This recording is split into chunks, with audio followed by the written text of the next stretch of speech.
Hello. Hello, and welcome to Unreal Fest Seattle. So this is our big event for all developers who do cool stuff with Epic's tools and technology. It's for people using Unreal Engine for games, Unreal Engine for enterprise. It's for Fortnite creators and partners using the Epic Games Store, the Epic Online Services Suite, and soon to be released digital content marketplace Fab. So we're all here to help you to build better content and to build it more economically. Now, last year's Unreal Fest began with some sad news. The company had to get its finances in order, and we just had some major layoffs. And we spent the last year rebuilding and also really executing solidly on all fronts. I'm happy to tell you now that the company is financially sound, and that Fortnite and Epic Games Store have hit new records in concurrency and success. Fortnite hit 110 million monthly active users last holiday, an all-time peak.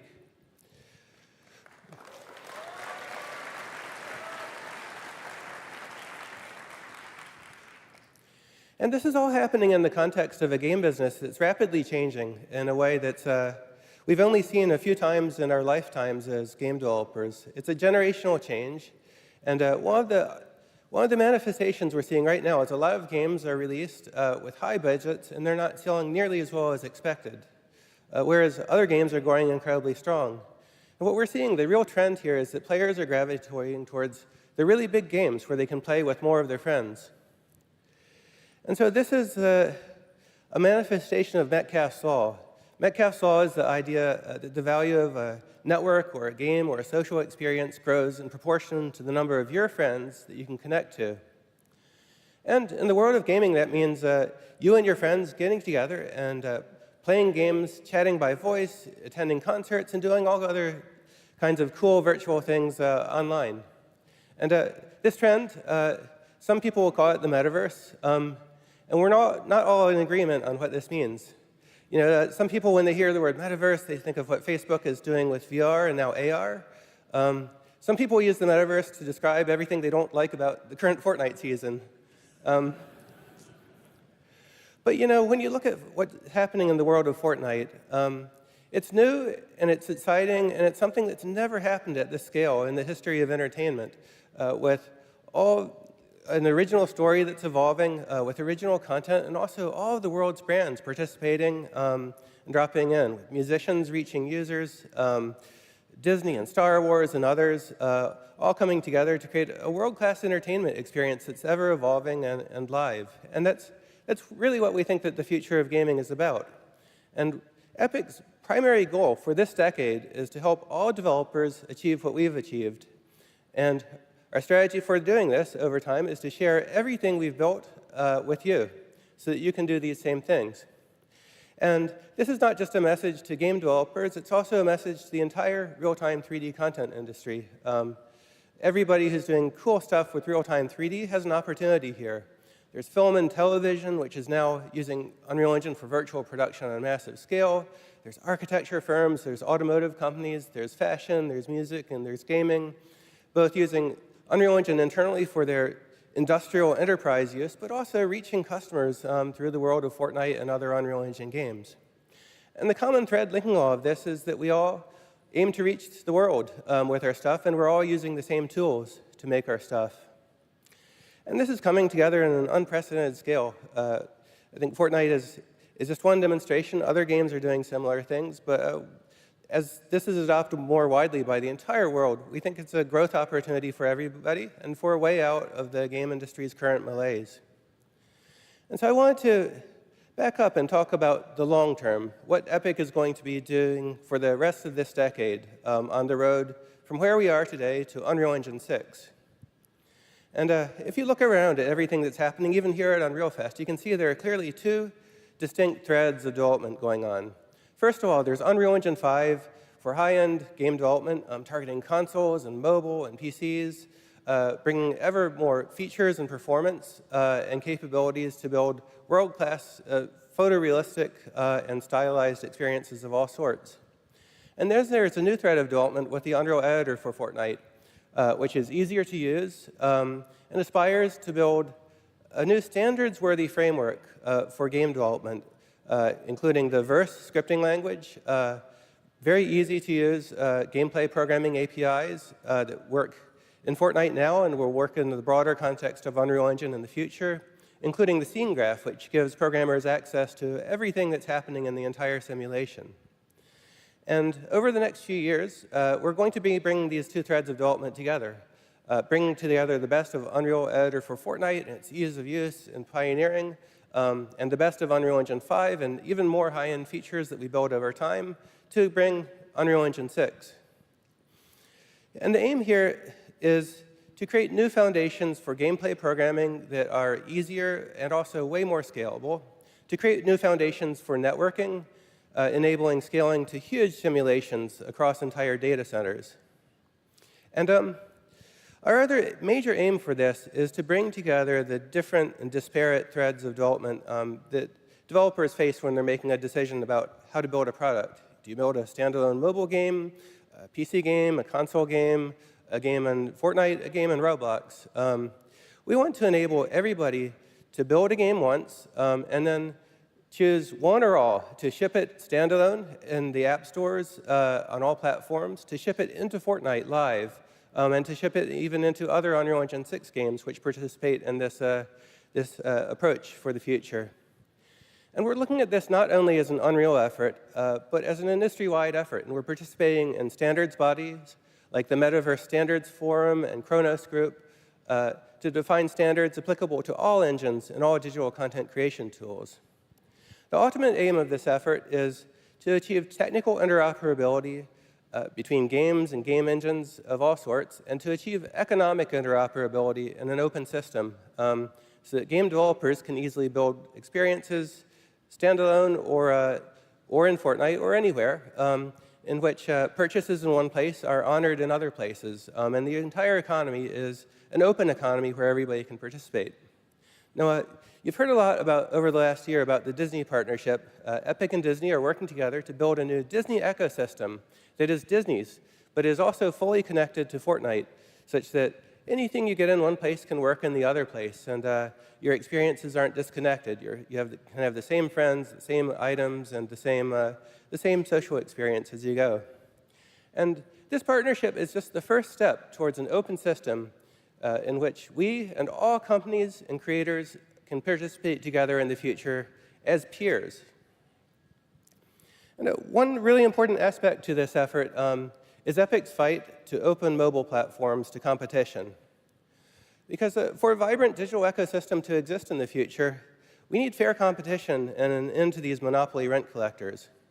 You know, Apple and Google have a totally broken vision for the world, which is to limit what developers can do, to impose ever more restrictions, to prevent things like the metaverse from happening, or to tax it to the point where they're extracting all of the profit from it. And we're at a point now where game development is expensive, it's low margin, and game companies are suffering. Apple and Google make way more profit from most games than the developers make themselves, while contributing nothing back. And this has to change. There's... Yes.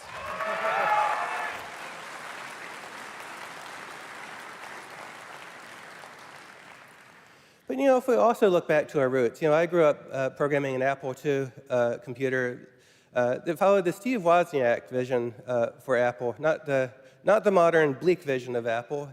It was an open platform. You turn your computer on, you get a basic prompt, you can start typing code right there and there, and everybody becomes a programmer. You can share the things you build with your friends. You don't have to ask any corporation's permission. And it just highlights that open platforms are more fun. There's just way more innovation on Windows and Mac and Linux, where developers can do whatever they want, unconstrained by these gatekeepers. There's way more opportunity, and there's way more enthusiasm for what can happen among users and among developers themselves. So among the fights we've taken on here, we have Epic versus Apple, a major court case that is still an ongoing fight. We're still fighting to open up payments so that developers can process payments without Apple mediation and without Apple junk fees. We had a massive victory in Epic versus Google at the end of last year. in which a jury found against Google on all counts. We saw a major change in the European Union, where Europe passed the Digital Markets Act. It came into effect, and now Fortnite has returned to iOS, but only in Europe, because the other countries haven't gotten around to fixing their laws to enable this opening up. But relief is on the way. The UK and Japan have passed new laws, and there's major legislation in many major developing countries all around the world. And the world is changing for the better. Though there's much more to do, we're going to keep fighting on until there's an ultimate victory.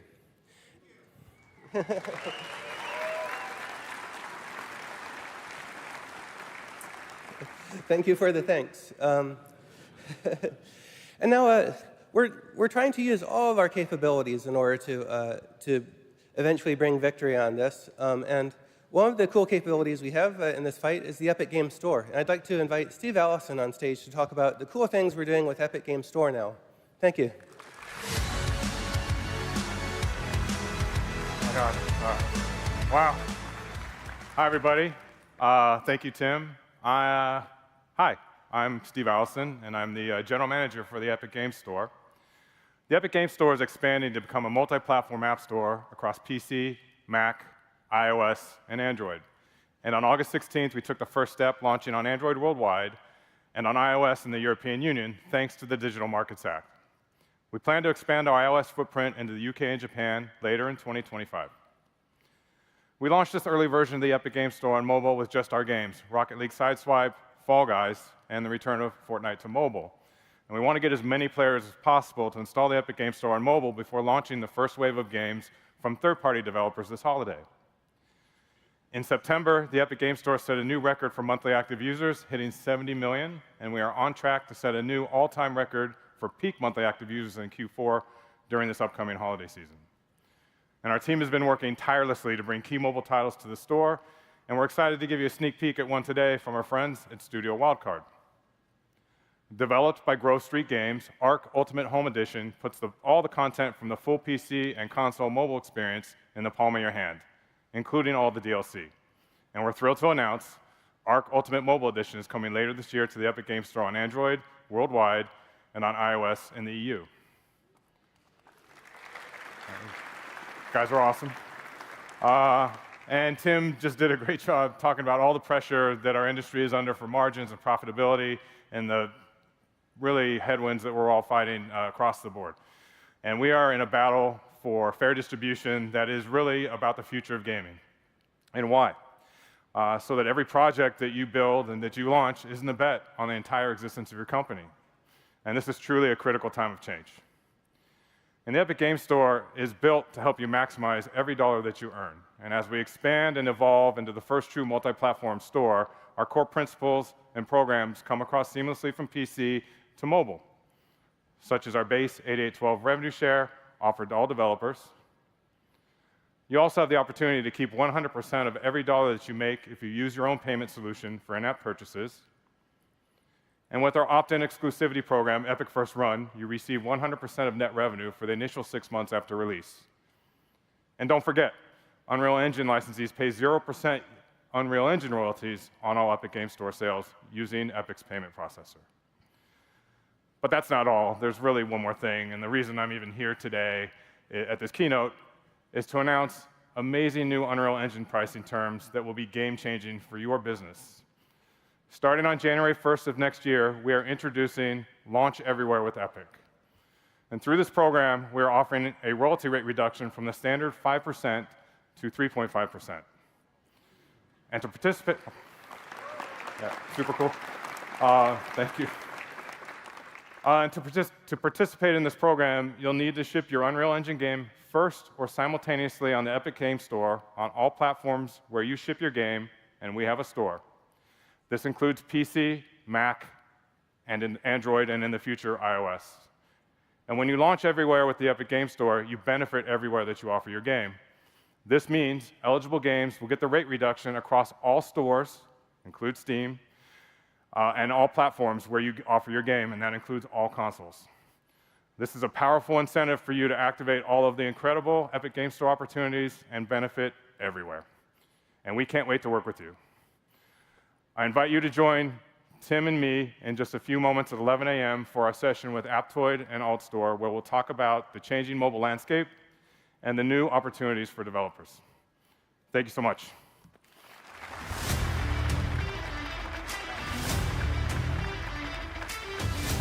Thank you, Steve. Hi, everyone. I'm Bill Clifford. I'm the GM of the Unreal Engine business here at Epic Games. You know, Unreal Engine and the Epic Games Store are definitely better together, and we really hope that you'll take advantage of this opportunity to reach more players and improve your margins. All right, here we all are together in Seattle. Look at all the beautiful Unreal Engine developers. I love it. Who here joined us at Fest in New Orleans? Let me hear it. All right, woo. Got a lot of veterans. That city was so good to us over the past few years, and we had a lot of fun, maybe too much fun. I can say that for myself. But we wanted to take the show on the road, mix it up a little bit. Seattle was our next best stop, we thought, and we've got an amazing developer community here. We've got an amazing partner community, a busy Epic office down the road in Bellevue, and of course, Seattle has great people, a legendary music scene, and unbelievable food. I can attest to that because I used to live down the street years ago, and I put on at least 20 pounds just eating my way through Pike's Place Market every day like a grizzly bear. Still working on that. We've got a great show lined up for you. You just heard from Steve about what's happening with the Epic Games Store. I hope you like that announcement. Simon is going to show you what the engine team's got cooking. Sax is going to talk about the Fortnite ecosystem. And of course, Dana will introduce some special guests who are here to showcase all of their amazing work. Now, I know this isn't our official State of Unreal presentation, but let me just tell you, thanks to your incredible work and your support, the State of Unreal is the strongest it's ever been. There are now over 850,000 of you actively working on projects in the engine every month. That's an all-time high, and we should break 1 million MAU next year. That's right. Thank you. We also have a thriving ecosystem of service providers, trainers, and educators. Many of you are here with us today. You're helping teams make the leap to UE. You're reskilling, upskilling, and growing the overall Unreal developer talent pool. You're doing God's work, people. We thank you, we love you, and we're here to support you. We've got more than 12 industries represented here at Fest this week. You are all the leaders of a real-time 3D revolution that's accelerating innovation across all industries and shaping the future of entertainment. Let's take a look at just a few highlights from across industries so far this year. In animation, The Amazing Digital Circus from Gooseworks and Glitch Productions is a dark comedy series and a YouTube viral sensation with 343 million views on the pilot alone. Later this week, on October 4th, it's coming to Netflix with episodes 1 through 3 available to stream there and on YouTube. I had the chance to hang out with some of the Glitch team at Unreal Fest in Gold Coast, and I couldn't be happier for them. It was a great bunch. Virtual production has been transformative across the entertainment industry. We'd like to give a shout out to Synapse Virtual Production, Flawless Post, and Metaphysic for pulling out all the stops with Unreal Engine and with MetaHumans to create Eminem's Houdini video, which won the MTV VMA for Best Visual Effects. You can see here how the transitions from live action to Eminem and virtual sets to the comic book treatment all work so well together to tell an irreverent superhero story. Moment Factory is tackling one of the world's most complex media canvases, bringing immersive, innovative live concert experiences to the Sphere in Las Vegas. The team delivered an absolutely mind-bending audiovisual experience for Phish fans this summer. Unfortunately, I couldn't make the trip to Vegas. Trey, Phish, I know you're watching the live stream of Unreal Fest. Please run it back next year so I can go.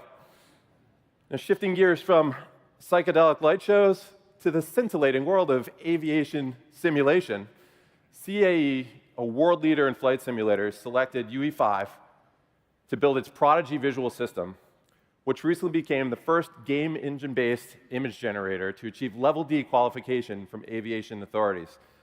For those of you who aren't aviation authorities, that's a really big deal. CAE Prodigy delivers a highly immersive training experience with photoreal environments that are modernizing pilot training for their customers around the world. Be sure to check out their session later today to learn more.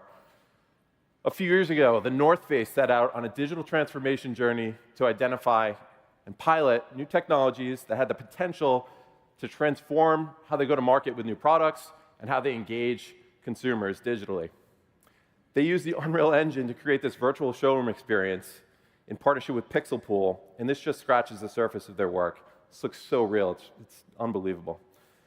In architecture, this groundbreaking project from the Boundary brings Neom's Magna region to life, flexing Unreal Engine's power and rendering detailed, large-scaled environments. Users can seamlessly transition from ground level to sweeping global views, offering both interactive exploration and the ability to generate stunning visuals on the fly. Now, speaking of stunning visuals, for the past 8 years, we've been working with car makers to revolutionize their pipelines, empowering them to use real-time 3D across design teams, engineering teams, sales teams, and marketing teams. During this time, we've also seen the rise of the software-defined vehicle. And as we approach fully autonomous driving, consumers are going to expect more immersive digital experiences in the car. And they're also likely to be playing more games in the car, so it's important that we watch this space. General Motors first used Unreal to serve up 3D HMI in the Hummer EV. And by the way, HMI stands for Human-Machine Interface. In other words, all of the kick-ass digital experiences that you see in your car. Rivian had Unreal Engine running in the R1T and the R1S the day they hit the road. Volvo Cars became the first European car maker to use Unreal for HMI development. And then Sony Honda Mobility recently revealed their Fila prototype, which will also use Unreal for its HMI. Now, while the list goes on and on, these brands have one thing in common. They're running on the Snapdragon digital chassis from Qualcomm. Epic and Qualcomm have a long history of working together, from optimizing games like Fortnite to run on mobile, and to bringing real-time 3D to the automotive industry. And today, they're here to help us turn up the heat even more. Everyone, please welcome Arvind Chander from Qualcomm to the stage. Arvind, what's up, man? Great to see you. Hi, Bill. Thanks for having me here. It's great to have you and the entire, there's a lot of you from Qualcomm here. Appreciate you joining. Now, we've been collaborating for a while now. Why don't you tell everyone what's up next? Yeah, happy to. We're excited to announce that Qualcomm is expanding our partnership with Epic Games. We'll be bringing to the market a unique offering combining the power of Unreal Engine and our Snapdragon cockpit platform. This demonstrates a new level of user experience and cohesive HMI product that's undeniably best in class. We're now offering a turnkey out-of-the-box solution to ensure that manufacturers can achieve optimal performance with reliability with the Unreal Engine on Snapdragon cockpit platform. Arvind, how many cars on the road have this platform? Great question. We currently have more than 350 million cars on the road using our Snapdragon digital chassis solution. Arvind, that's a lot of cars. Yeah. That's a lot of cars. We are excited to bring Unreal to a large OEM customer base. This opens the door to unprecedented visual fidelity, connectivity, and all the personalization that you would expect to have with advanced Unreal Engine workflows. Thanks, Arvind. We're super excited to bring Unreal-powered graphics and immersive experience to drivers around the world, millions and millions of drivers around the world with Qualcomm. Thank you. Great. Thank you very much. See you soon.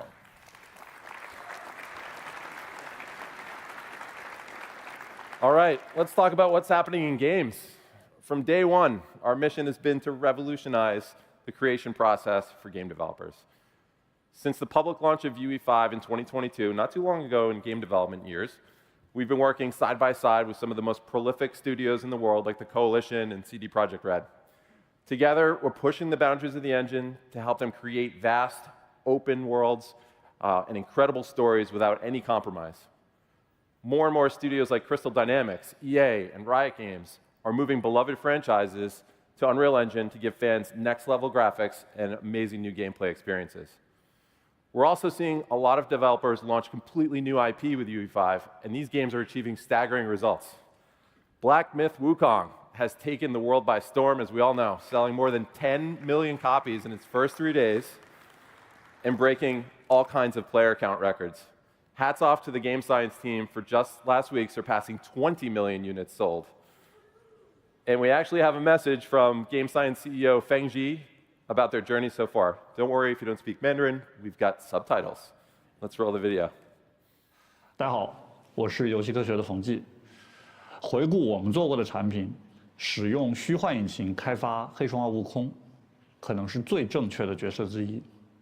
尤其是在2021年，我们把整个项目升级到了 UE5，像 Lumen 和 Nanite 这样的技术，大大提升了我们游戏表现力的上限，也使得我们这样的小团队不用花太多的成本和人力去钻研图形技术，而是可以把精力聚焦在去提升游戏乐趣上。那在未来呢，我们也会继续跟 Epic 深度合作，打造下一代更有沉浸感的虚拟体验。最后，祝大家在西雅图玩得愉快。Thank you, Feng, and the entire Game Science team. Awesome stuff. You know, in the indie space, the medieval city builder, Manor Lords, sold over 1 million copies in one day and broke concurrent player count records in their genre. Congrats to our friends at Slavic Magic for their incredible success. Over the last year, let's give it up for Slavic Magic. Thank you. Over the last year, we've begun to see Unreal Engine gain real traction with mobile developers. Here are just a few top-grossing mobile games from around the world, with many more in the pipeline as pioneers like Zynga and Scopely are actively using Unreal for their next projects. While we know Unreal can deliver amazing results on high-end mobile devices, we recognize we have a lot of work to do here, and we're well on our way. We're committed to improving the quality of life for mobile developers and helping you support as many devices as possible to reach as many players as possible. We want to be the engine of choice for mobile developers, and you're going to hear more about that from Simon in just a moment. Now, I know you've all been anxiously awaiting the arrival of Fab, our new unified digital asset marketplace. I'm excited to announce that we'll be launching this month. Fab is designed to bring you everything you need to build real-time 3D experiences in a single destination. It's an open marketplace for creators across industries that will support all game engines and digital content creation tools. On launch day, all the amazing content on the Unreal Engine marketplace that you love will move over to Fab. And don't worry, everything you've previously purchased will still be available in your vault. The Quixel Megascans library is also moving to Fab and will be available for free through the end of the year for use across all engines, not just Unreal. The Quixel team will continue on their mission to scan the world, bringing amazing new content to Fab on a regular basis. As promised, we'll be launching with loads of new free and paid real-time ready assets from some of the best digital artists in the world. As of today, our publisher portal is now open for general admission, so everyone can sign up to become a seller and begin submitting your content. And as an added incentive to get you started, you're going to keep 100% of sales through the end of the year, and then we'll revert to an industry-leading 88% rev share to creators. So come check out Fab when we launch. It's going to be worth the wait.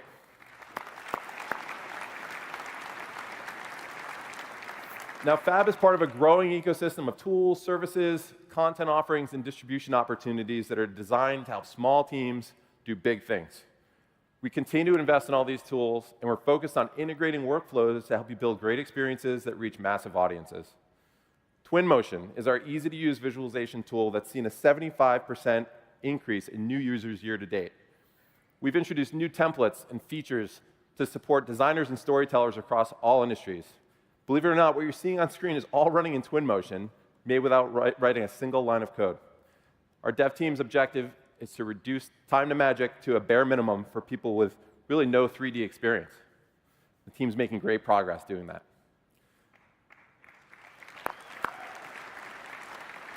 Reality capture and reality scan continue to bring you the best photogrammetry solutions for desktop and mobile.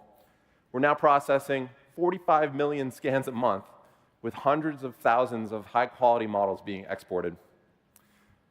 We've continued to invest in the MetaHuman framework. We're trying to help you make the creation and animation of really believable digital humans faster and cheaper. And to date, there have been over 7.5 million MetaHumans created and exported. Be sure to check out all these tools and services at the Expo. All right, who's ready to see what's coming in the 5.5 release? Let's welcome my friend, Simon Tourangeau. Thank you. Thanks, Bill. Hey, everyone. It's great to be here this morning. As you know, we've been licensing Unreal Engine for all kinds of projects for more than 28 years. And working with UE developers like you has always been what keeps us hungry to innovate and eager to build the tools we wish we had when we were just starting out. When we set out to build Unreal Engine 5, we wanted to pursue three things: photorealism in the real world, photorealism in real time, large open worlds, and performance without compromise. We built a number of ambitious demos like Lumen in the Land of Nanite, The Matrix Awakens, and Electric Dreams. Our intent with these demos is to always push the limits of the engine and develop groundbreaking rendering technologies like Lumen, Nanite, and Substrate, while improving core systems like animation, physics, and audio.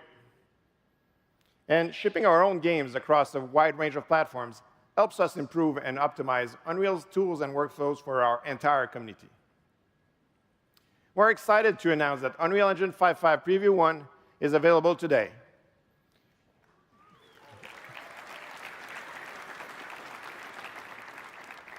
In a few minutes, I'll show you another awesome demo that helped us push the engine even further. But before that, let's talk about some of the improvements we've made with rendering.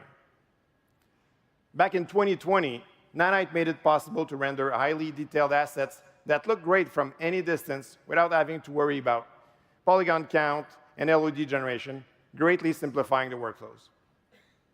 And we're now getting closer to a full Nanite rendering pipeline, which will drastically improve performance. And with 5.5, we now have support for Nanite skeletal meshes.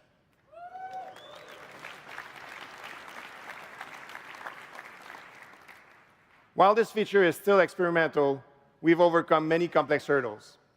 It currently supports linear blend skinning combined with dynamic displacement, and we're working on adding translucency support for high-quality characters. With this feature, you'll get incredibly fast rendering of crowds of hundreds of high-quality characters, including metahumans. Lumen was another giant step forward, bringing fully dynamic global illumination and reflections to increase realism and improve lighting workflows. Since then, we've been focused on improving Lumen performance and quality for 60 FPS games. And with 5.5, hardware ray tracing is now faster and can be used by default on your projects to greatly improve your lighting quality. Our path tracer has been extremely useful both as a ground truth generator and for offline rendering cases. In 5.5, we're pushing it even further by adding Vulkan support for Linux render farms and bringing best-in-class temporal stability with a new denoiser that greatly reduces flickering in image sequences. Studios use path tracer to push the fidelity of the worlds they're creating, like our friends at Pure Imagination and Zebu Animation. They put path tracer to its paces in the new film Piece by Piece, which opens in theater on October 11th. This is the animated biopic of Pharrell Williams, all done in Unreal Engine, and we can't wait for you to see it. All right, I'm excited to give you all another look at how we're pushing the boundaries while staying true to our mission of delivering performance without compromise. To show you exactly what I mean, please join me in welcoming Wyatt Johnson and Victor Broughton to the stage.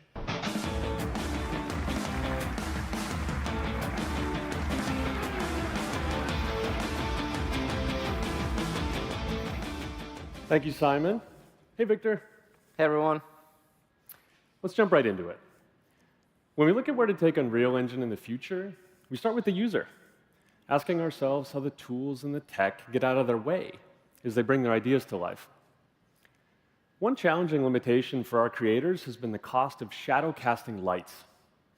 To that end, we've developed new technology that enables artists to use orders of magnitude more and higher quality light sources than ever before. Let's take an early look at this new feature we're calling Mega Lights. And who better to guide us through this experience than our intrepid explorer from Lumen in the Land of Nanite, Echo. Let's see what's up ahead, Victor. Always something new to discover. Before we get into the details of Mega Lights, I first wanted to talk about this environment. Built using a suite of brand new assets from the Quixel Megascans library, we've also partnered with Kitbash 3D. They're an awesome resource for 3D models and materials. You can soon find many of these assets on our new Fab Asset Marketplace if you want to use them in your own projects.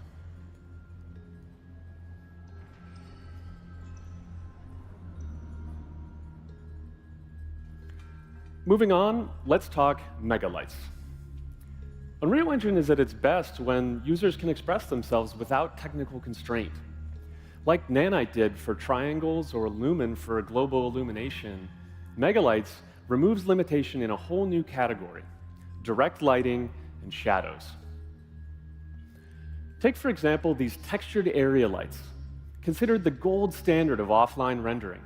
Here they are, in real time, spilling vibrant color into the scene, casting soft shadows, and illuminating the environment in a way artists simply couldn't have done before.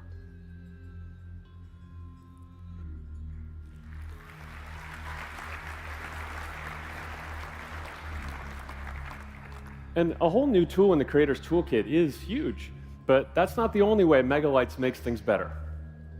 Let's see what's next. Hey there, little guy. Who are you? So it looks like Echo has found herself in quite an interesting marketplace here. It's just about to open for the day. Let's turn on some of these shop fronts and see what's for sale. There's something missing, though. The scene, it's flat, it's undefined. Let's turn on shadows, but not just for a few important lights, for every single light in the entire view.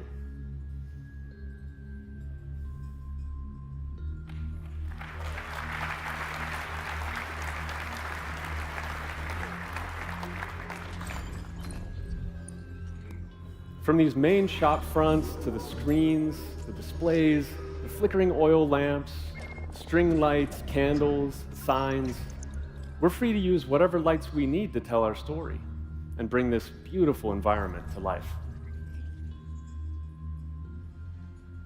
Now, the density of light sources you see here, it's extremely high. And this is what you get when artists are working playfully, without limitation. Okay, let's go back to the scene. Victor, let's go further. Let's activate all these animated drones and robots. Over 1,000 individual shadow casting light sources in this view alone. Wow. Like little fireflies. All of these lights, they're movable, dynamic, scattering through the volumetric fog, and Megalights handles this impressive scene without missing a beat.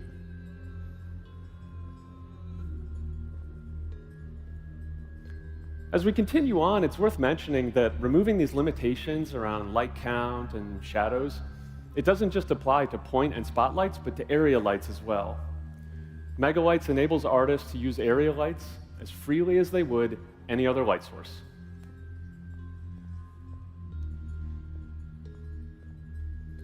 Now, whether you're using textured area lights, light functions, crisp shadows, or lovely soft shadows, you can have huge numbers of lights of any type in whatever configuration works best for your scene. Now, as we send Echo off on her next adventure, we should mention performance. What you've seen here is running live on a PlayStation 5. Megalights is included in UE55. It's an experimental feature in 5.5, and you can also check it out on the expo floor if you want a closer look at all the pretty pixels.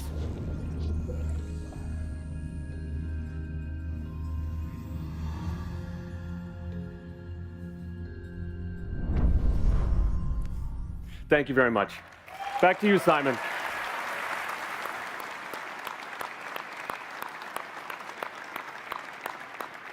Wow, thanks, guys. That was truly amazing. This feature will greatly simplify the lighting process and open up many possibilities. Now, with the awesome environments you can build with Nanite, Lumen, and our Quixel Megascans, you need characters to blend well into the scene, to be believable, and to move with smooth transitions. Back at GDC, we showed you our new motion matching technology that helps you achieve smoother animation transition and locomotion that adapts to the environment. Creating animation requires a lot of effort, and being able to do it in context in your environments makes that much easier. That is why we're continuing to invest in developing a world-class animation authoring system and removing the need to round trip to DCC or any external tools.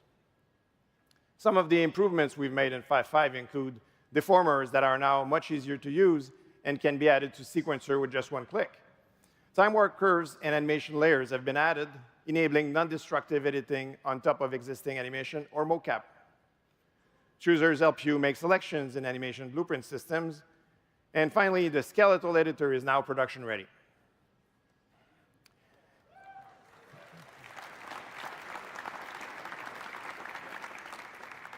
Character creation and customization is another area where we invested in order to simplify content creation workflows. The Mutable plugin makes it easier to support a wide range of variations on characters or skeletal meshes. For example, it hides hair when equipping a helmet. It can also procedurally tuck pants into boots and hide parts of layered clothing to prevent Z-fighting.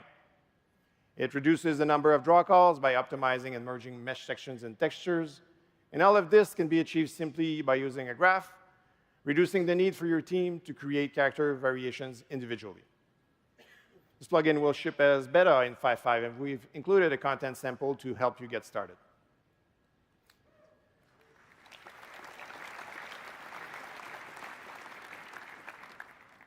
You can also leverage machine learning to keep your characters more realistic.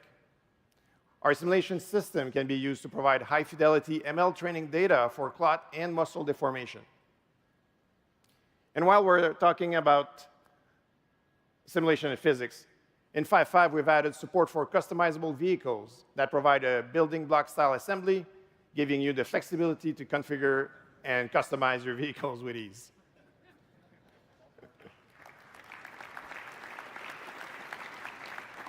As for chaos physics, we're committed to making it the most performant, accurate, and simple-to-use simulation system. In 5.5, we've made significant optimizations and expanded the chaos visual debugger to help with performance analysis and debugging. Now, let's talk about audio. A few years ago, we introduced MetaSounds, our procedural audio engine, to give more control and better controls to audio designers. With 5.5, we improved productivity and performance with MetaSound pages, which can be used to swap graphs to target low-spec platforms, the relative render cost metric, which helps limit CPU usage, and many updates to Audio Insights, our analyzer and profiler tool. For all you audiophiles in the room, be sure to stop by our audio booth in the expo to dig deeper into these updates. Now, you've heard how important mobile development is to us. And with 5.5, we're making it easier than ever to build high-end games on mobile devices that now rival last-gen consoles. With enhanced platform support, our goal is to help you reach more players by fully utilizing the power of modern mobile hardware.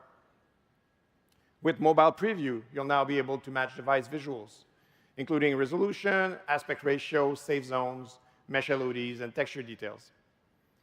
And you can seamlessly switch between different performance profiles and devices to ensure players are getting the best possible experience on any device.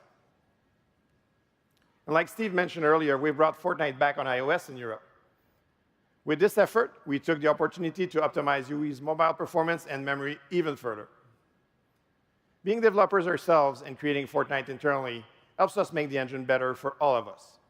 And this is not the end. We are committed to improving the mobile experience in UE, so expect more in the future. When I joined Epic about 8 years ago, my mandate was to expand Unreal Engine into new areas like automotive and virtual production.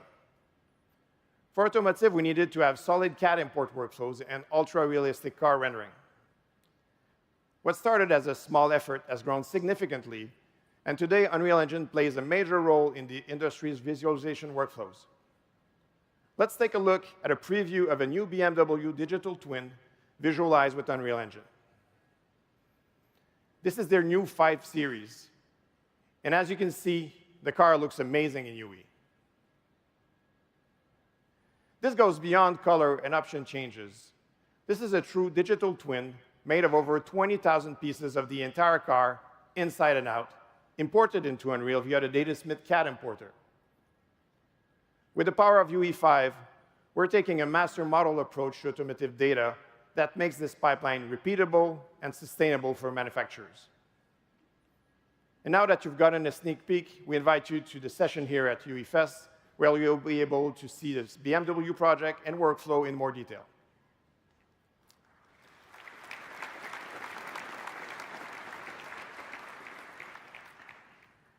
As for virtual production, we began with video capture card support and evolved into LED walls and in-camera VFX, revolutionizing TV and film production. And we're not stopping there. With Unreal Engine 5.5, we've made significant strides, moving some key features to production ready. Like our SMT2110 integration for in-camera VFX, which provides a cost-effective, low-latency, flexible solution for LED wall setups. We've added multi-camera support, as well as inner frustum splitting for maximum performance at high resolutions. We also have the depth of field compensation tool that correctly defocuses the LED wall for improved realism. Some of our experimental tools will be moving to beta, like our motion design mode, which helps artists create stunning motion graphics. The movie render graph used to export your offline render passes has improved workflows and increased render layer support. And the Live Link Hub for your motion capture needs now support third-party plugins to expand its capabilities. In parallel to our in-camera VFX efforts, we increased our focus towards linear animation pipelines.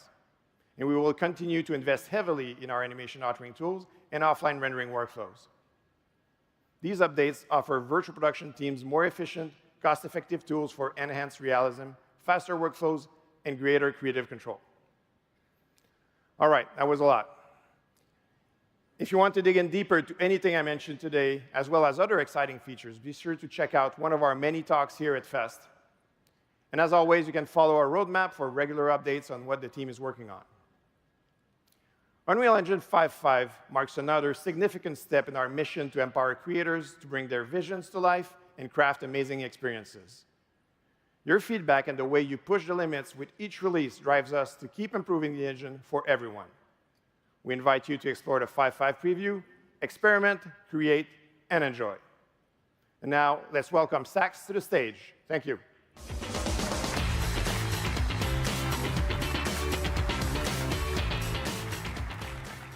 Thanks, Simon.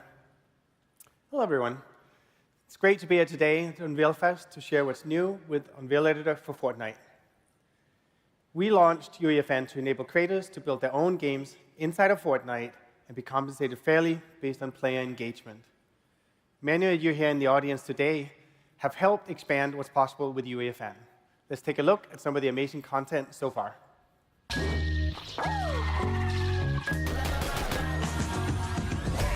Tuned into the master, original, never manufactured. I break the mold, shatter the plaza. You can learn something, watch this, get your camera. They can't do it like me.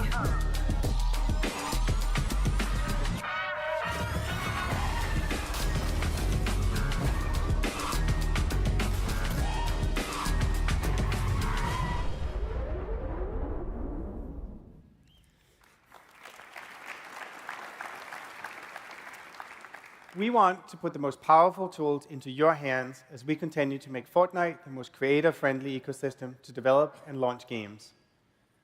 UEFN puts the power of Unreal Engine at your fingertips, but it's unique at the speed at which you can iterate on your game.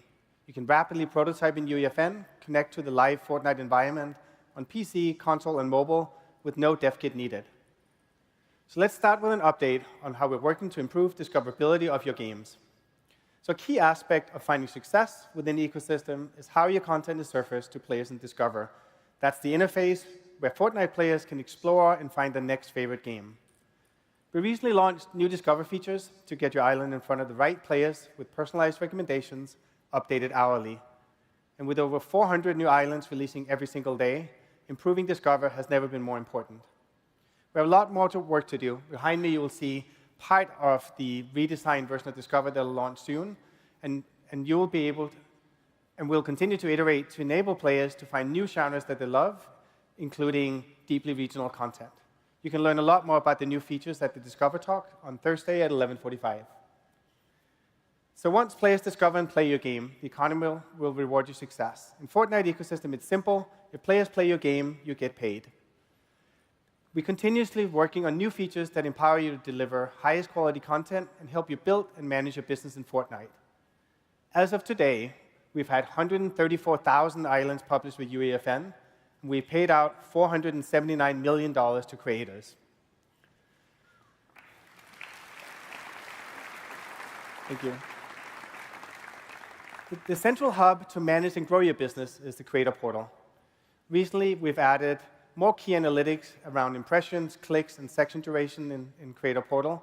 And our goal is to help you hone in on what elements of your island exactly are resonating with players and where you have insights for areas of improvement. This is just one example, and you can learn a lot more about the Creator Portal at our talk on Thursday at 2 p.m. Now, let's dive into the new features that we're building for UEFN itself. Our aim is to build tools and platforms that enable you to make the games that you want to make and publish them directly into Fortnite. While we still have a ways to go, in the next few months, we're addressing some of the big holes in the capabilities of the platform. So first, Fortnite players love a good shooter game. However, there's a perspective that has been neglected, first-person shooters. That's why I'm excited to share that we've just released the experimental first-person camera mode device in UEFN. This is going to enable creators to give the ability to build islands in some of today's most popular genres, including tactical, team-based, and ability-based shooters. You can start building and experimenting today, and you'll be able to publish those islands to players later this year. And to further support the development of first-person games over the next year, we'll also be introducing the ability to create fully custom weapons, deeper UI capabilities, and finally, global leaderboards.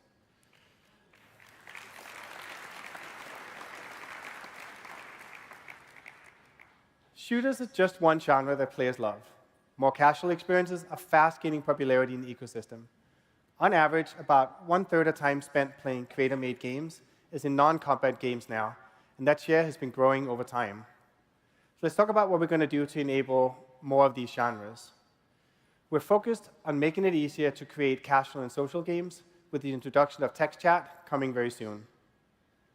Within the next year, we'll also release fully custom items and in-world UI capabilities. And all of these features would enable you to build games in a variety of genres like social roleplay, action RPGs, horror, and much more. And then finally, a core tool that supports both shooter and casual games is Scene Graph, and like our new entity and component framework. We launched Scene Graph, an experimental feature, in June, giving you the early access to the tools as we continue to iterate and improve based on your feedback. Now, in December, Scene Graph will be moving into beta, meaning you'll finally be able to publish your islands. So Scene Graphs enable you to iterate and create variations of your content much more efficiently, to build better experiences faster, greater control over core engine systems like audio, physics, particle meshes, and then finally, you can inject custom gameplay logic with verse components. So one more thing. We love giving you tools that spark creativity and the opportunity to build with world-class IP, like we did with Fall Guys, Lego, and Rocket Racing earlier this year. So what better way to bring the brawler genre to Fortnite than partnering with Paramount to bring you Teenage Mutant Ninja Turtles?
We're just as excited. So starting today, you can get custom weapons, devices, templates, and assets that enable you to build your very own authentic TMNT island that you can publish in November. Anyone in the Island Creator Program can publish islands with these tools by agreeing to the 15% engagement payout share with Paramount. And if you've already signed the agreement to create Lego islands, you don't have to sign again. So you'll be able to use TMNT devices, including the classic turtle weapons, world-building POIs, such as the Technodrome, fully playable, and along with the existing UEFN tools to build out your experience. And all of that, paired with our new camera system, custom-branded NPCs, and TMNT-themed UI, unlocks the building of classic beat-em-up experiences. We're also releasing the post-processing features you saw to all Fortnite creators to enable them to transform your experience and give them like a classic comic book feel. So one of the ways that we here at Epic use to improve our tools is by using them ourselves. And earlier this year, we shared that we'll be shipping a season in Battle Royale built fully in UEFN by the end of 2025. As a step on that journey, we're building 2 projects currently using a mix of UEFN and internal features. The first is an updated version of Reload that players will experience in the coming weeks. The focus on the rebuild was dialing in core editor workflows. Otherwise, to players, it's completely transparent that it went into UEFN. Later this year, we're launching a brand new game made primarily in UEFN to stress test Verse and the UX framework. We made the decision at Epic to move our first-party teams to UEFN sooner to accelerate feature development with the goal of creating better, more robust tools for everyone faster.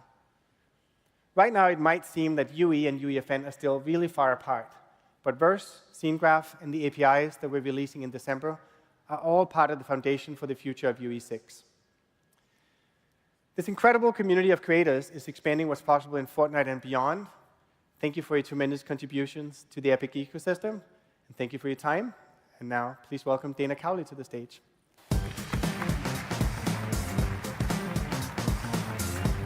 Thank you for that update, Sax. So the opportunities are limitless. Whatever you want to build, we provide the tools, and you make it real, or unreal. Now, before we welcome up our next guests up to the stage, we'd like to share a little bit about what's new over at the Epic developer community. We've brought lots of improvements to the learning experience and features that will help you get the information you need. First, we've migrated all Unreal Engine documentation to the Epic developer community for a more seamless experience, including better search and navigation. Second, we've overhauled the tutorial editor to make writing tutorials easier and faster. And third, we've improved profiles to raise the visibility of your own contributions to the community.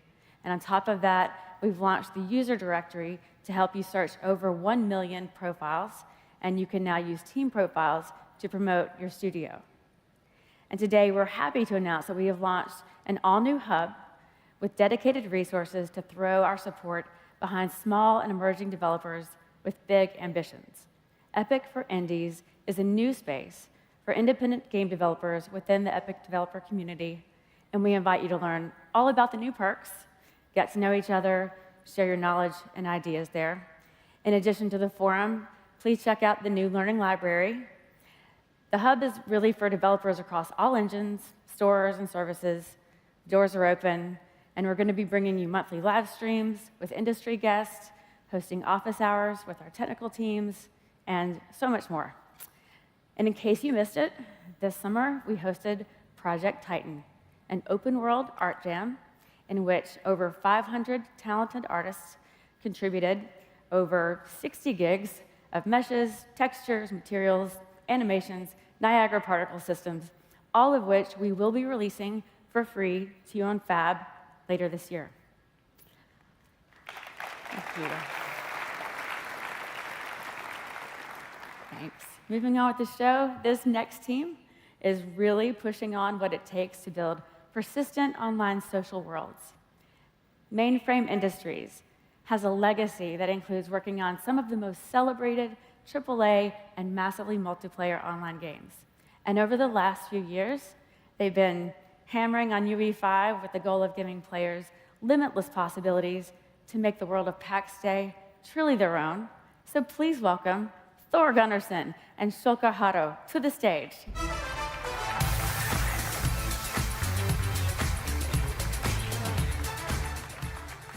Thanks, Dana, for having us. I'm Thor Gunnarsson, co-founder and CEO at Mainframe Industries. And I'm Shulka Haro, co-founder and chief product officer. It's super exciting to be here. So we're a European-based independent developer, a small team passionately crafting a one-of-a-kind MMO. It's a project some of us have been dreaming of for more than 20 years. We call it PAX Day. Our game is what we call a social sandbox MMO. Taking inspiration from medieval Europe, PAX Day is a vast open world shared between thousands of players. Here, you choose the role you want to play, explore the land, build your home, and forge your reputation. First and foremost, PAX Day is a place. As we set about creating an MMO for the modern age, we knew the first thing we had to get right was the world. We spent a lot of time establishing the right atmosphere. We want the world of PAX Day to feel grounded and familiar, while at the same time looking cinematic, more vibrant, and larger than life. Unreal Engine empowers our relatively small team to punch way above our weight class in terms of project scope and quality. Lumen allows us to achieve unparalleled realism in our environments, while Nanite ensures that even the most intricate details are rendered flawlessly without compromising performance. And we have the ability to render player-made structures in real time, in minute detail, and at great distances. Players can gaze out over miles of terrain, spotting distant landmarks and player-built cities that invite exploration. One of the most powerful extensions we've made to Unreal is the ability to seamlessly transition player state between Unreal servers. By stitching together a fleet of Unreal servers, we created a game world over 150 square miles in size that can support over 8,000 players in a single game instance. As players travel, servers are automatically spun up, ensuring a smooth gameplay experience. PAX Day is a true sandbox. The world's a stage, a blank canvas for players to make their own. Everything players use in the game has to be crafted, starting with your home. We've been amazed at the level of creativity our players have shown using the modular building system in the game. And when full clans join forces, whole player-created civilizations start to emerge. Our vision for PAX Day required us to address heads-on the classic challenge any MMO faces: how to handle high player density. To tackle this, we created tech that dynamically distributes players across layers. This allows the server capacity to temporarily scale in the same location whenever that zone requires higher concurrency. Player and world state is persisted across all the layers, with each layer corresponding to a single Unreal server. With layering, clans can work together to build huge structures such as cities, while still sharing the same persisted world. An all persisted state, such as buildings, inventories, and market stalls, is intelligently shared and replicated using a robust backend that ensures transactionality and data integrity. And it's not only buildings. Every weapon, dress, or piece of armor in PAX Day is player-created. We work hard on giving each item a level of detail that will make players proud of having crafted it. And soon we're going to be adding a lot of depth to this aspect of our game. We're currently upgrading our wear and tear system to dynamically adjust the appearances of individual pieces of equipment, reflecting how much damage is received, so you know if it's time for repair. We also built each item from the ground up to be modular, making it easy to adjust the fabric and color, add patterns or symbols, or change the trim. With these options, players will soon be able to express as much creativity in customizing their appearance as they already enjoy in the building side of the game. Our game requires the community to come alive. To all the players that have joined us in early access so far, thank you. We've been humbled by your feedback, support, and passion, and we couldn't do it without you. If you want to support a team making something fresh in the MMO space, please join our early access now and help us build the virtual world that we can all inhabit for years to come. Thank you very much.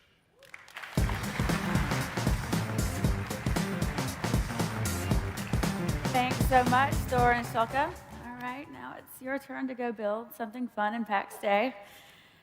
Coming up to the stage next is a friend of ours who leads a team that brings next-level creative genius to both film and games. Matt Nopus has been stretching their wings with Unreal for years, from award-winning movies and television shows to Fortnite concerts that bring joy to millions of people around the world. That's really all you need to know, so let's get him up here. Give it up for Ben Grossman. Thanks, Dana. Good crowd. All right, gather around, children. Grandpa's going to tell a story. 70,000 years ago, humans had amazing tool interoperability. Pretty much everyone used the same accessible tools for every aspect of their lives. So anyone could be anything. And over time, these tools became more specialized. Eventually, everyone's pet rock became rock concerts. And that's been great, because it's led to big leaps forward in all these areas of life. And today, we can make awesome in all worlds. Art, music, architecture, movies, theme parks, games, you name it, but they don't always play well together. Maybe we've gotten a little stuck treating them separately. Maybe it even bums out the poor folks who want to experience these awesome things that creators are creating. And maybe we're starting to hit the limits of how great those things can be. Now, don't get me wrong, things are awesome possum, but it could be better. So enter Unreal Engine. Really?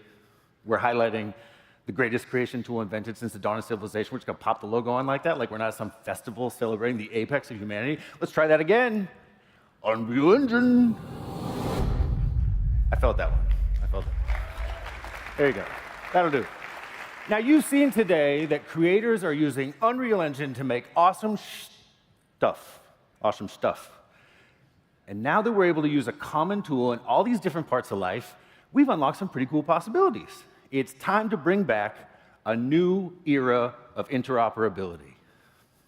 We are artists. Look around this room. Engineers, designers, quality assurance. From games, movies, TV, museums, architecture, theme parks, music, so much more. It's our human nature for us to explore places that we haven't been. Put things together differently to make them better. Forget staying in our lane. Let's jump the rails.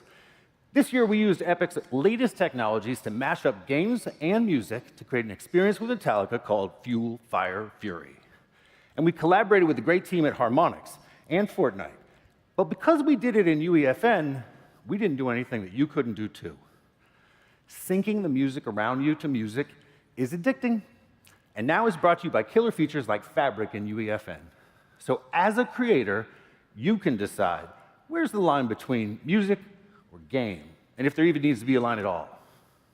But speaking of lines, it turns out you're expected to cross a few when you're working for a band like Metallica. So when we needed to ride the lightning beyond the creative tool set, we used verse. And it only took us about 7,000 lines of verse to add a little something, something to make it unique. But when we were done with Metallica, we took a look at the budget, and we noticed we had a lot of pink pixels left over, like a lot. So we decided to use all of them at once with Carol G in creating a Fortnite trip through the rainbow. And for the first time ever, we used markerless computer vision from Hume to capture those that hot move at Metastage and retarget them right onto rigs in UEFN. And it's not a contest. But Carol G got 9,000 lines of verse. And we're not done this year. We've got even more boundary crossing experiences coming up. Speaking of years, we started this talk 70,000 years ago. So let's skip ahead to the year 2077. Some of you might have heard of a little game franchise called Fallout. Turns out it's kind of popular. So the Vaulties at Kilter Films decided to work with Bethesda to make a TV series set in the world of Fallout so that even non-gamers can enjoy the endless fun of trying to keep all your limbs attached while collecting caps in a post-apocalyptic wasteland. Now, despite global politicians' best efforts, it turns out it's kind of hard to find a good post-apocalyptic wasteland to shoot an episodic series in, so we put gamers on the set with filmmakers, driving Unreal levels out to a giant 190-foot LED wall so filmmakers could shoot directly into it. They did an awesome job building that out in the physical world. We backed them up in the virtual world with Unreal Engine and our atomic virtual production team. Because we like to live like there's no tomorrow, only 1 week after it came out, we upgraded the whole stage so we could use Lumen for the first time ever with in-camera visual effects. Now, Fallout was such a hit, becoming the most watched whatever, whenever, wherever on Amazon Prime, that we're using even more cutting-edge stuff with Unreal on Season 2. You can find out more details about Season 1 at a special session later in the fest. Now, That's just a couple of examples. Music meeting games, games meeting television, whatever we as a community decide to mash up. The future is beautifully rendered worlds across physical and digital, all set to great music on any device you've got. So if you look around and you don't see the world that you want, build it yourself, just like we are. Thank you. Keep creating. Now that's what I'm talking about.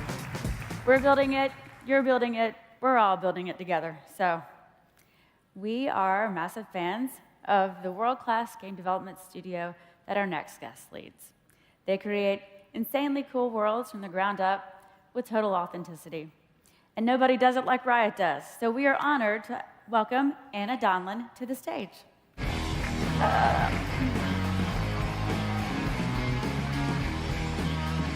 Hey everyone, I'm Anna. I head up the Valorant studio at Riot. I want to thank our friends at Epic for inviting me here today. This is bananas. So most of you have no idea who I am, but if you did, you'd know that I can really get up all in my head on things. I like to be prepared and thoughtful and researched, and so when thinking about what to talk about today, I went back and I looked at a bunch of previous Unreal Fest keynote segments. And I was like, oh crap. Because segment after segment featured these exceptionally beautiful games, graphics-forward games, games that took advantage of some of Unreal's very best features and technology. This is Valorant. And while I imagine folks would have many positive things to say about the game, graphics-forward is likely not one of them. And yet, without Unreal, I don't think this game would have been possible. Our story is not one of day-night cycles or sprawling worlds, but it is one of extreme player orientation, the building of a global community, and a story where our devs get to be the heroes. Our goal with Valorant was to create a world-class 5v5 tactical shooter, hyper-competitive, super precise, where the addition of abilities create depth and strategy without undermining the gameplay. We wanted our game to be truly global, one that not only reflects and celebrates our global communities, but also supports them by running on machine specs that sometimes feel downright uncomfortable. And we wanted no one to feel like they were ever at a competitive disadvantage. Competitive integrity is our #1 tenet on Val. So our devs needed to focus on gameplay feel, anti-cheat, server latency, combating peeker's advantage, and so much more. What Unreal has brought to Riot and to Valorant is the very strongest of foundations: adaptability, flexibility, putting our devs in the position to focus on major innovations because instead of worrying about the engine, they're worrying about the things that matter most to our players. I'll give you an example, recent example, of what I'm talking about. So when we set out to make Val, we knew in our hearts and in our minds and in our bones that this game would be PC first in every single way. FPS on console? Sure. But a tactical shooter on console, especially one that's trying to deliver the gameplay experience that we really couldn't wrap our heads around it. And so upon launching the game, to our delight, we discovered lots of folks enjoy Valorant. Our player community was global. It was diverse, young, very demanding, and to be honest, larger than we were expecting. So our first couple of years were laser focused on all of those folks, making sure they felt fully supported. And then we started seeing the requests coming in. Val on console, when? And so console became harder and harder to ignore as an opportunity. Should we do it? Probably. Could we do it? That was the big question. I told the team and the community and my stakeholders that we would give it a shot, but that if we had to compromise on what makes Val Val, precise gunplay, strategy, high stakes, competitive integrity, then it wasn't worth doing. Other goals. This would not be a traditional port. Console players needed to believe that this game was built with their needs in mind. We didn't want to build an entirely new team. We wanted to learn things very quickly, and if we were going to go to market, I kind of wanted to get there as soon as we could. So, fun. Can you imagine us being able to do any of that if we had to port over a PC-only proprietary engine? Can you imagine us being able to do any of that if Unreal didn't already have built-in platform support? Unreal knows these platforms. It gives us integrations with console SDKs, rendering implementations, platform-native input handling. The engine is already optimized for all the different platforms, so we could focus on optimizing the game experience. And look, I know for most of you, that is a no-brainer and table stakes. But for Riot, we had never launched a live service game on console before, ever. So for us, having this capability immediately available to us was actually a game changer and a huge part of our decision to move forward.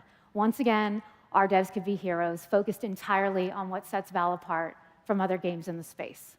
Features like Focus Mode that helped us deliver true Valorant gameplay on controller without sacrificing what makes tac shooters great to begin with.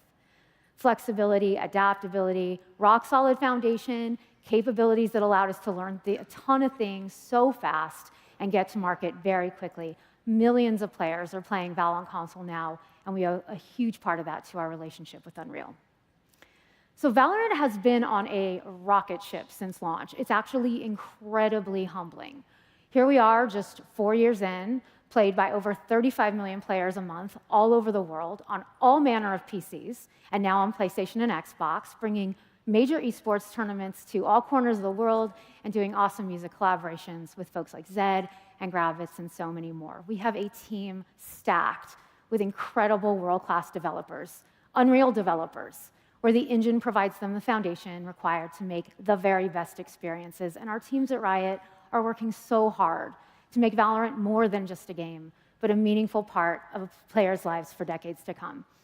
As my friend Ben would say, it's really exciting stuff, y'all.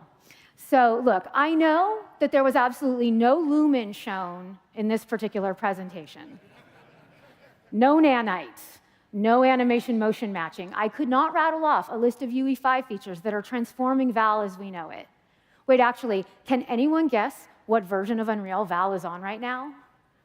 4.27. That's right. We have squeezed literally every ounce of everything we could get out of UE4. So now we make the move to UE5. And that is not an easy feat when your game is a live service game, but it is necessary for sure. And this upgrade is not going to significantly change how Val looks or performs, at least not right away. But here's what I can say. There are many developers back at Riot who are incredibly grateful for what Unreal has allowed us to do for players. And there are many developers back at Riot who are very excited about what UE5 can do for us in the future. Maybe those devs are working on something I can't talk about. Maybe those devs are thinking about ways to expand the Val universe into new playable experiences. Maybe we feel very fortunate to have everything UE5 can offer at our disposal, and maybe we are super stoked that because we chose Unreal for Val, we can move our devs around and our tech around and our everything around really, really easily to explore those totally hypothetical new playable experiences. So maybe you'll see me or someone from my team up here in the future with a very different sort of presentation. But whatever comes next, you can count on us to keep working to deliver the best possible player experiences to our players. We know Epic and Unreal share our goals and excitement for the future of gaming. So really, our relationship is just getting started. I appreciate all of you. Thank you for the time. Having an amazing Unreal Fest. I'll see you all later.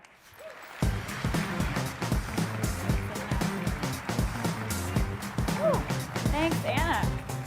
Good stuff. All right, it would not be Unreal Fest if we didn't give you an unfiltered view into the future of film and the evolution of entertainment. We're truly inspired by today's filmmakers and creative storytellers, and we're fortunate to have some of the best in the business right here today. And you're going to hear some really cool behind-the-scenes stories. And there's no one better to kick this off than our very own Kim Libreri. Thanks, Dana. Thank you.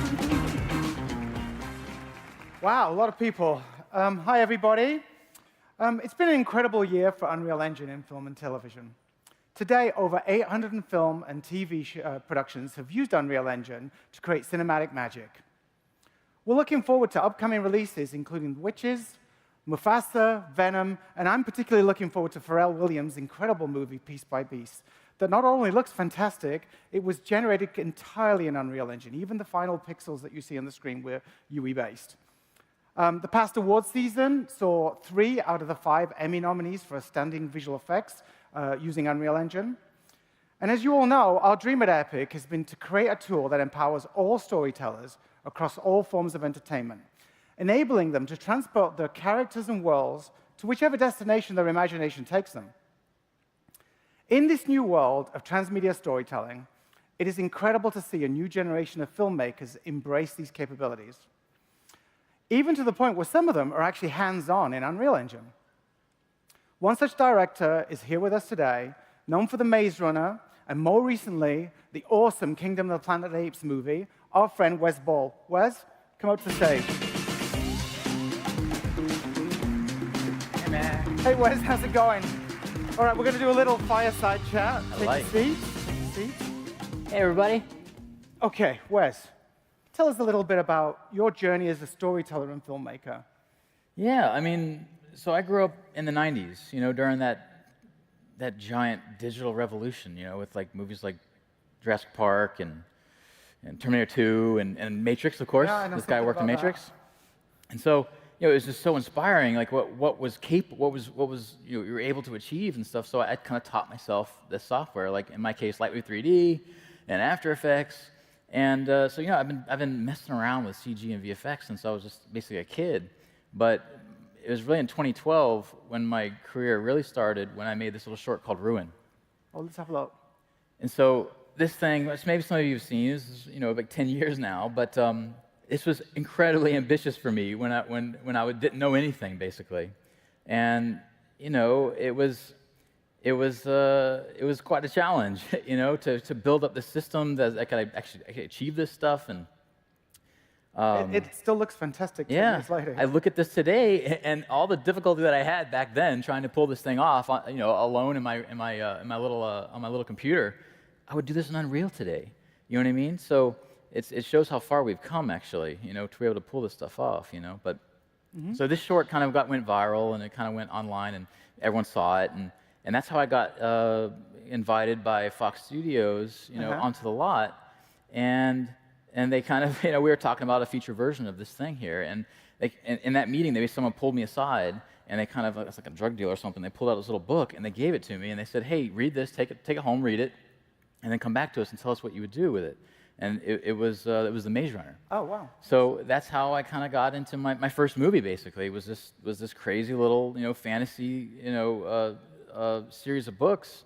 And, very much like in the Ruin thing, they saw, VFX, you could make this little thing on a budget. So we made it for $34 million bucks, which is like romantic comedy kind of numbers. That's a crazy low budget for a visual effects movie. Yeah, and so, it ended up making like $350 million. I mean, like 10x its budget. So it became a new little franchise for the studio, and it was really successful, and it was really fantastic stuff.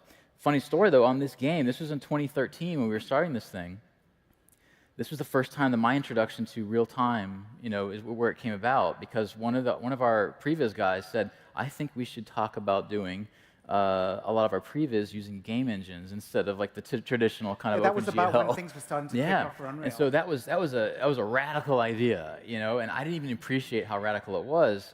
And that was my first little introduction to it, but I didn't appreciate what it was until I got to this project called the Mouse Guard. And so I think I heard some claps out there. Good. Mouse Guard was this fantastic graphic novel by David Peterson, and we were going to do it. We were going to do it like Avatar. We were going to make this giant CG, full CG, motion capture, fantasy epic. We had Weta on board to do all the work. I had Andy Serkis cast and Idris Elba, and it was this fantastic project. But the challenge of it was, how are we going to do the virtual production aspects of it all? And that's where I met you. We came down. We heard there was somebody trying to make design a whole movie in Unreal Engine. Right. This would have been. We built the entire filmmaking process on this, Unreal Engine. 8 years ago. Our own little systems for tracking kind of the mocap and the takes, and I fell in love with the engine because I could get on the box along with my, all my really small kind of, talented team of artists. Casey Pike and his team at Halon, who are here doing a talk later today. And so we built the whole thing on this thing, and it was fantastic because I could light, I could go in, I could change the cameras, it felt like I was in a live action environment. It was just like, it was creatively freeing. And so it was just super, super inspiring. We were pushing the kind of, the visual fidelity of this thing. This was 419 when we made this thing. We didn't have Lumen or Nanite. I mean, you were pissed off at me because I was using the LPV volumes to light it. That was right, yes. There's a little old hack in the illumination engine. technique, yes. Actually, Wes, during that era, came up to visit us in our Larkspur office, where Brian Karras, the creator of Nanite, is based. And we showed him the previews, and we're like, Brian, one day we'll be able to make stuff that takes this to the final result. And that's what was so surprising, because for studio people that are used to seeing, really rough quality stuff, it was so wonderful to kind of watch this thing and be able to see what it might become once we give all this stuff over to Weta to carry it on and spend all ridiculous sums of money to make it all look, photoreal. Sadly, that project, it didn't happen. Stuff happens. That's a story for another time. But that's how I met Matt Reeves on that movie. He was a producer on it, and I learned the mocap thing. And that's when the studio kind of pulled me aside and said, "Sorry, it's not going to work. But what do you think about doing something with the next Planet of the Apes?" And so that's how that came about. That's like a pretty sweet deal. Yes, right. And so that's where that little adventure kind of really began. So Kingdom is not only a visually stunning movie.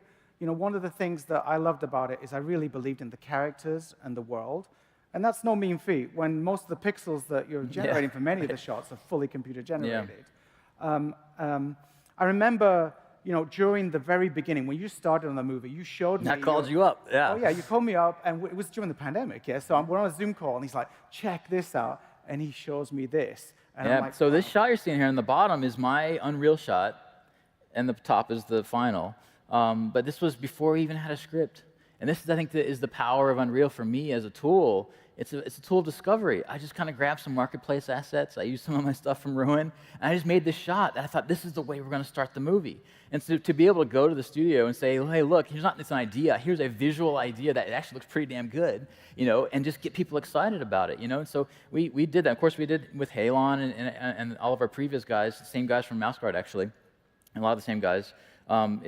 Unreal really became kind of a previs tool and a production tool for us, a kind of a good tool for to figure out the technical aspects of the movie, Talking about that, it's such a complex movie. The world building and designing shots that have to work with a physical location is really important. How does Unreal Engine help on that? Yeah, so as you can see here, there's the traditional kind of set design stuff instead of kind of our entire art team basically got into Unreal. And so I would, late at night, I would build stuff and say something like this, we'd learn stuff together. But there's one scenario that for me was so valuable, and it was this case of, here's a set that we went to. It was on the side of a mountain. It's incredibly difficult to get to. It's 5 hours out of my day to go to this place, but we have decisions to make. Where do we put the cameras? Where do we build the sets? And so this is around the time that you implemented the point cloud system inside Unreal. And so we were out there on set one day. I had my Eric, my supervisor, go out, take his little tiny DJI drone, and he just scanned the whole environment.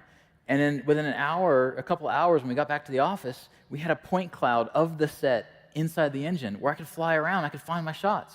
And as you can see how close, we actually get. And this is a huge win for, I'm sure very much like game design. You make your movie in prep, in planning. Where do you put the crane? Where do you hide all the IR cameras? And so to be able to have this simple little tool, which seems so simple here, it was incredibly valuable for me, where I could actually see the environment. Because it looks so close to the actual real environment.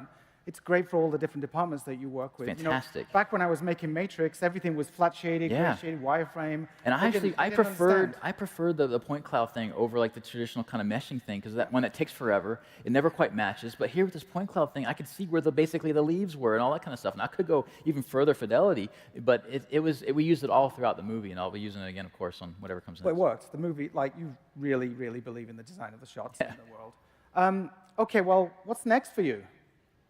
Yeah, we're continuing to work on cool stuff, of course, and of course, the engine will be a part of that, experience.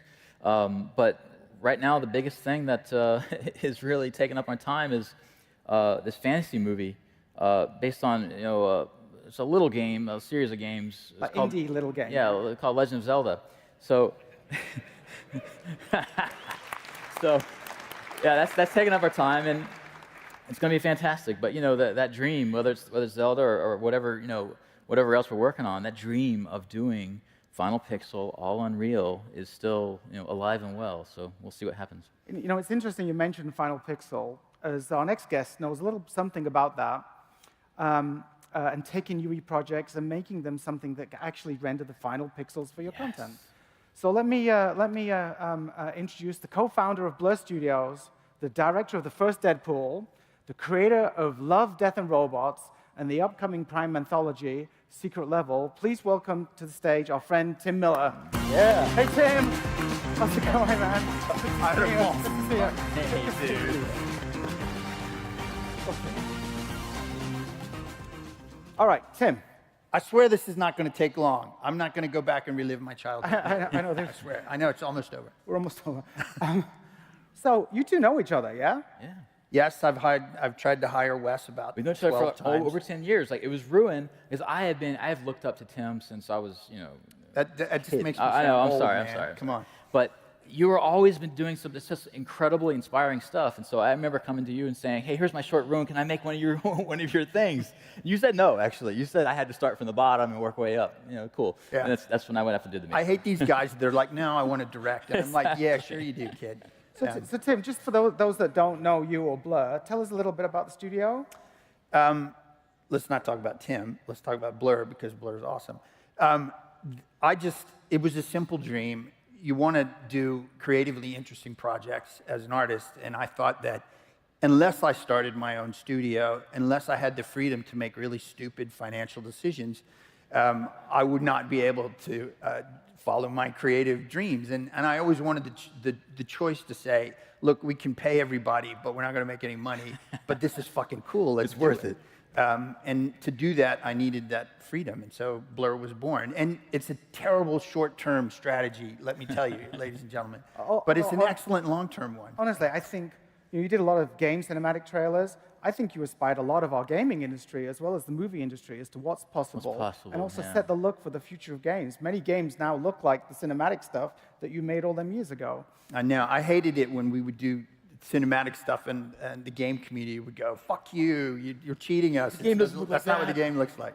But now things are different. It looks like that. So you just announced Secret Level at Gamescom, and fans of all the games that are featured there are super excited to see the series come to the streaming screen. Do you want to tell us a little bit how that came about? It's a pretty fucking simple idea, really. It was just like, hey, let's do Love, Death, and Robots with video games. And luckily, we had almost 30 years in the industry, and we'd built up a lot of trust through collaboration with publishers and game developers. They knew that we wouldn't screw up their IP. They knew that we would take their input and care about the experience for the gamers, as well as what we were doing and the pre-rendered stuff. So we had this trust. So when we went to people and said, hey, this IP that you've spent millions of dollars building up, we're just going to borrow it and drive it around the block a little bit and tell some new stories with your characters and your worlds. And luckily, people trusted us to do that. Excellent stuff. So, related to that, people may have noticed in the trailer, there's an epic OG game in there, Unreal Tournament. And we've worked really closely together. In fact, the story goes back a long time, like 10 years ago when I started working at Epic. When I tried to hire Kim. No, we didn't. I really felt that to sort of kick off this transmedia transition for the industry, the best studio to work with would be this company that works with games companies and works with film companies. So I went to Blur, and I tried to persuade Tim into using the engine. And obviously, it didn't happen then, but the seed was planted, and this was an opportunity to work together, learn something from Blur that everybody in this audience benefits from. Yeah. The animation tools, the lighting tools, they're all getting better because of this partnership that we've had. But it was good fun for your artists. Took a little while for everybody to get into it, but I think the results are great. I mean, look, I think it's the right time, because what you're getting in real time is as good as anything we can do in non-real time. And of course, some aspects of the process are so much more enjoyable because the artists were fucking giddy running around the studio because they're not waiting 2 hours a frame.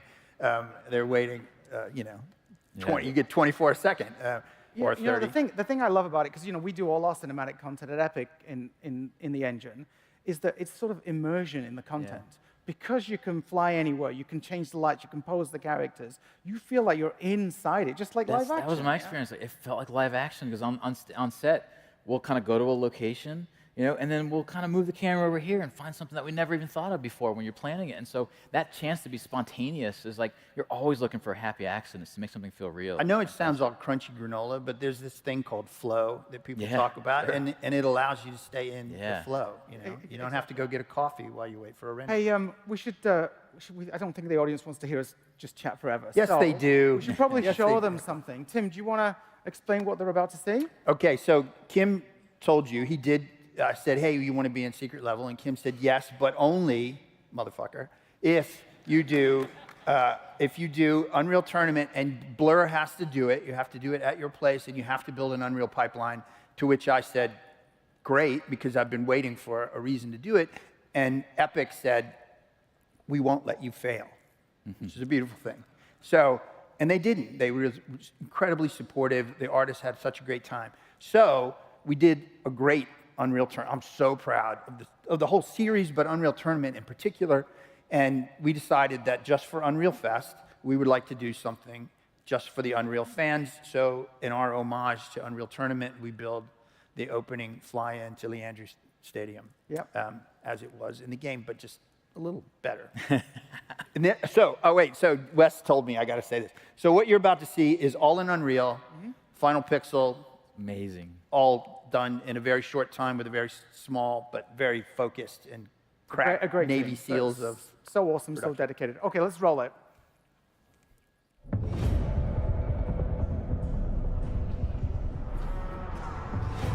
In 2291, in an attempt to control violence among deep space miners, the New Earth government legalized no-holds-barred fighting. Leandro Mining Corporation, working with the NEG, established a series of leagues and bloody public exhibitions. The fight's popularity grew with their brutality. Soon, Leandro discovered that the public matches were the most profitable enterprise. The professional league was formed. A cabal of the most violent and skilled warriors in known space selected to fight in a grand tournament.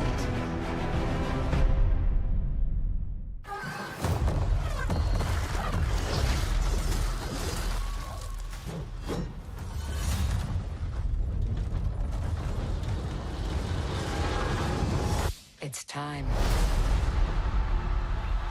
This world has waited for your arrival.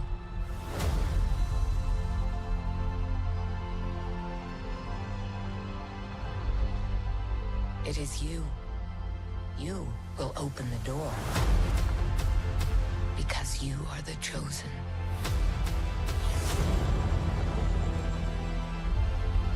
All those moments.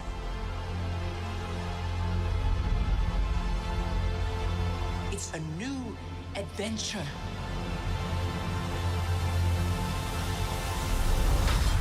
Just for you.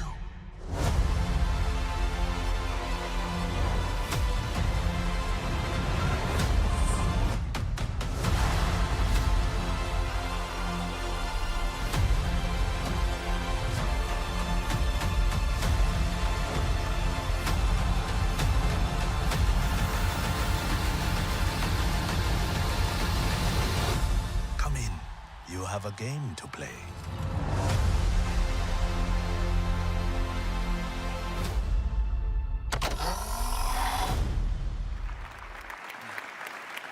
Wow, that was awesome. Oh, and the team that made that is going to be doing a little demo on the floor at 2:30. That's right. Yeah, they're all here Go see at it. Unreal All Fest. in engine. It's absolutely amazing. Crazy. So when can the audience see the actual show? Oh, December 10th. Okay, Make an awesome. appointment. Set your I clocks. can't wait. I can't wait. Cancel Oh, date night. Okay, well, thanks so much, Wes and Tim. It's been great to have you both here. I'm sure the audience enjoyed that little sneak peek. Thank you, I think it's Epic, still for time to move making on these a li- incredible tools Yes. for us to use. Thank and you. I'm not just saying that because they paid me to come here. And honestly, I mean it. Yes. Thanks to everybody, because the whole community contributes to making them things better. So Great stuff. we're very Thank happy. you. Okay, Thank you, Dana, everybody. you can wrap the show.